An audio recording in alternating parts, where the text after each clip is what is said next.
हाँ जे कहला नु हमरा हंसी ना आवेला, आज अगर हिम्मत हो तो 2 मिनट वीडियो सुन के जाई लगन, अब बिना हंसले चल जाम लगन तब पूछम लोग।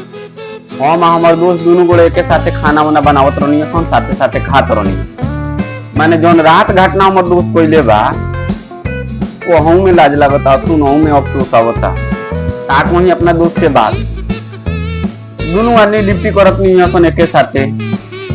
तो कल संडे आवे वाला रही, संडे के दिन कहलन जे दोस्त अइयो हम तो डिप्टी हमर नाइट डिप्टी रहे, लेट ले 8 बजे रात ले। तो हम कहनी जा तू सवेरे हल्दी से ना खाना वाना बना के रखियो, ओकरा बाद हम आवतानी तो खाना वाना खा ली।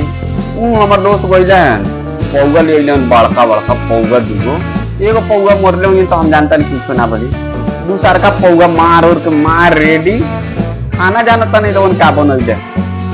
3 खंड के टिफिन रलक हो, एगो टिफिनुआ में पेशाब कर दिले हैं, दूसरा का टिफिनुआ में होग दिले हैं, और तीसरा का टिफिनुआ में बुकोर के धो दिले। और बाद तीनों टिफिनुआ के सजा हो जाके बंद करके आराम से रेडी। ठीक बा, हम आवतानी मार मुंह हाथ धोवतानी आ गोड़ हाथ धो धा के चलो आज हमर दोस्तवा तो खाना बनैले हुई।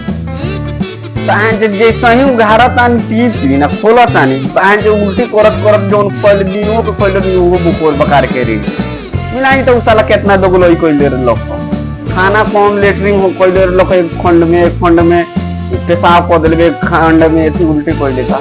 और मिलाई तो ऐसा दोस्त लोग बहन के दो लोग मार के गाँव फाड़ देवे लायक।